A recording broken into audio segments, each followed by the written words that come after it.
kazi kubwa za utumishi wa umma na utawala bora zimeshaelezwa, lakini mimi nataka niseme kazi kubwa ambayo wamefanya ni kuhakikisha kuwa utumishi wa umma unafanya kazi, unatekeleza majukumu yao kwa weledi, kwa maarifa na kwa uadilifu mkubwa. Hiyo kazi mmeitekeleza vizuri sana.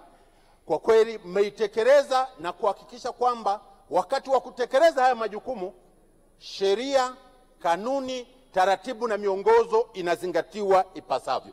Kwa kweli hili tunawapongezeni sana. Lakini jambo la pili ambalo mmelifanya vizuri ni kusimamia utendaji kazi wa watumishi wa umma pamoja na maslahi yao. Tulikuwa na changamoto ya maslahi ya watumishi wa umma kwa kipindi kadhaa hapo, lakini sasa hivi kwa kiwango kikubwa mmeshughulikia sana maslahi ya watumishi wa umma, japo haijafikia kiwango tunachotamani kufika, lakini mmejitahidi sana kwa uwezo wa nchi yetu tulipofika. Kwa hiyo watumishi wa umma kwa kweli mmezingatia sana kupandisha mishahara, mmezingatia sana madaraja na maeneo mengine, na bado tunahitaji zaidi kujiongeza, kufanya zaidi ili watumishi wa umma wawe na afya njema, waweze kufanya kazi kwa weledi vizuri zaidi. Lakini jambo la tatu ni kusimamia utoaji wa vibali vya ajira, lakini pia kusimamia ajira mbalimbali. Na hapa Mheshimiwa Mwenyekiti, naomba nijikite kidogo kwenye eneo hili. Kazi ya kutoa vibali ni kazi nzuri sana, ili tujue saizi ya utumishi wa umma. Hiyo ni kitu kizuri sana.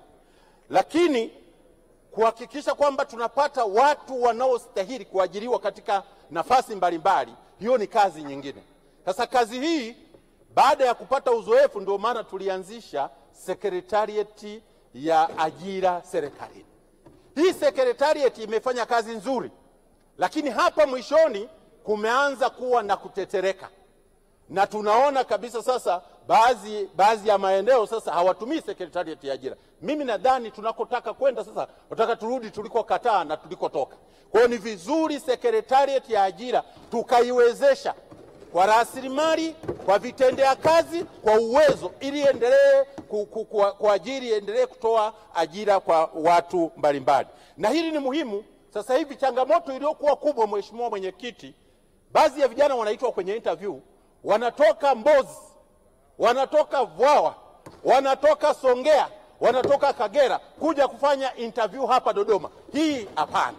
Hii hatukubaliani nayo. Kinachotakiwa Mheshimiwa Mwenyekiti ni kwamba hii sekretarieti ya ajira iweke utaratibu.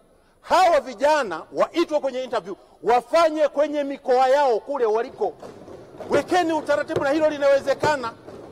Sasa hivi kwa dunia ilipofika kwa sayansi na teknolojia, hatuhitaji vijana wasafiri umbali mrefu kutoka huko waje huko kwa ajili ya kuja kufanya interview alafu asifanikiwe. Kwa hiyo wafanye kwenye mikoa ile, kila mahali wekeni utaratibu mzuri, sekretarieti iwezesheni, wafanye kazi nzuri, na imani kabisa matatizo yatapungua na tutaondoa hizi changamoto ambazo tunazipata sasa hivi. Kwa hiyo sekretarieti ya ajira ni muhimu sana, tukaifanyia mabadiliko, tukaiongezea uwezo ili iweze kutekeleza hayo majukumu. Mheshimiwa Mwenyekiti, miaka ya nyuma, nakumbuka miaka ya nyuma, Wizara ya Management ya Utumishi wa Umma na Utawala Bora tulitekeleza mabadiliko makubwa kwenye utumishi wa umma, Public Service Reform Program, na tulikuwa na mabadiliko mengi. Kulikuwa na Local Government Reform Program, Public Service Reform Program, Legal Reform Program na maeneo mengine. Kulikuwa na mabadiliko mengi ambayo tuliyafanya, lakini mimi nataka nijikite kwenye eneo moja, kwamba baada ya zile reforms kutekelezwa, tumetekeleza, tumefika. Je, tumewahi kufanya tathmini tukaangalia success stories za ile reforms na wapi tumekwama, ili tuweze kuboresha, tuweze kufanya vizuri zaidi? Hili kwa kweli naona kama bado hatujalifanyia kazi. Tunahitaji kulifanyia utafiti mafanikio ya Public Service Reform Program. Tunahitaji kufanya utafiti, tuangalie Local Government Reform Program kama imekizi yale mahitaji tuliyokuwa nayo. Mheshimiwa Mwenyekiti, moja ya mambo tuliyokuwa tunatarajia kwenye reform program ilikuwa ni kuwa na mikataba ya kazi. Sio mikataba ya ajira, mikataba ya kazi, yani O+. Kulikuwepo na O+ ambapo tuliamini mfanyakazi anapofanya kazi awe na malengo ya kazi, na mwisho wa mwaka tumpime kwa malengo yake. Akiwa amefanya vizuri, maana yake apandishwe cheo hata mara 2 hata mara 3, kwa sababu anakuwa amefikia malengo. Lakini hilo limekufa. Sasa hivi tunazungumzia watu kupandishwa hata bila kujali kwamba amechangia vipi katika uzalishaji, amefanya vipi katika utendaji wake wa kazi. Kwa hiyo hili mimi nadhani kuna haja ya kuliangalia vizuri, ili tuhakikishe watumishi wa umma wanapanda kwa vigezo vya utendaji kazi. Kwa hiyo O+ ambayo mnayo sasa hivi hii ya mfumo, sijui kama mnaisimamia na kuhakikisha kwamba mmeilinki na performance pamoja na pay ili kusudi waweze kupata maslahi vizuri, sijui. Lakini mimi naamini kwamba ile O+ ni kitu muhimu sana na itatusaidia. Sanjari na hilo, kwenye O+, Mheshimiwa Mwenyekiti, tuna mashirika ya umma mengi, tuna taasisi za umma nyingi, tuna idara zinazojitegemea, tuna wakala. Lengo la mabadiliko ya wakala ilikuwa ni kwamba zile zilikuwa ni idara za serikali, baadaye zikue zianze kujitegemea, ziwe mamlaka zinazojitegemea. Lakini hadi tumeanzisha mpaka leo, sijui kama mmeshafanya tathmini kuangalia ni wakala zipi zimefanya vizuri, sasa zihame kutoka kuwa wakala ziende kuwa mamlaka zinazojitegemea, na zipunguze kutegemea mapato au mishahara kutoka serikalini. Hizi wakala zinatakiwa zijitegemee, zizalishe. Hiyo ndio itatusaidia. Na Mheshimiwa Mwenyekiti, sasa hivi kumekuwa na wimbi kubwa, taasisi nyingi za umma nyingi zinakimbilia, wanaingiza mishahara, wanaenda kwenye utumishi wa umma, wote wanataka mishahara. Tutafika mahali tutashindwa kulipa mishahara kwa watumishi wa umma. Mashirika yenye uwezo wa kuzalisha kibiashara tuyaache yazalishe kibiashara, yalipe wafanyakazi wao, na faida wachangie kwenye mfuko mkuu wa serikali. Hapo ndo tutapata mapato. Lakini sio watu wameshindwa kuperform mnawarudisha kwenye serikali kuu, wanaanza kupata mishahara. Hapana, wazalishe kwanza, wakishazalisha ziada walete kwenye mfuko mkuu wa serikali, itatusaidia sana. Kwa hiyo mkiliangalia hiyo swala la wakala, swala la mashirika ya umma, yale yanayoweza kujiendesha kibiashara, jiendesha kibiashara, tutapunguza hizi hasara. Na mwisho, msaini mikataba ya utendaji kati ya taasisi na taasisi. Taasisi ikishindwa kufikia yale malengo, hatua za kinidhamu zichukuliwe, Mheshimiwa Mwenyekiti. Huo ndio utawala bora. Huo ndio uwajibikaji. Uwajibikaji ni muhimu. Hatuwezi kuendelea kwamba watu wamefanya kazi, mambo hayajaenda tuache. Hapana, lazima tuchukue hatua, hapo ndio tutaweza kufanya vizuri.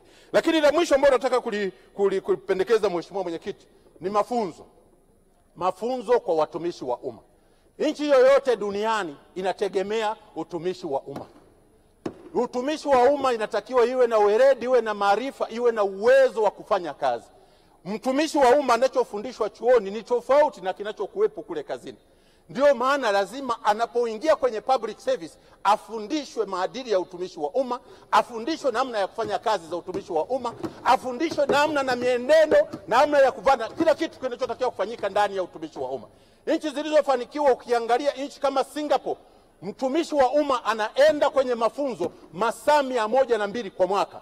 Nchi kama India anaenda mafunzo karibu masaa 200 kwa mwaka. Nchi kama China wana utaratibu huo. Nchi nyingi zilizoendelea, watumishi wa umma lazima waende kulicharge brain, waende kusoma, waongeze ujuzi na maarifa, ndipo kunakuwa na mabadiliko makubwa ya utendaji kazi katika utumishi wa umma. Sisi hapa watu wengi wamebakizwa, hawafanyi hiyo kazi.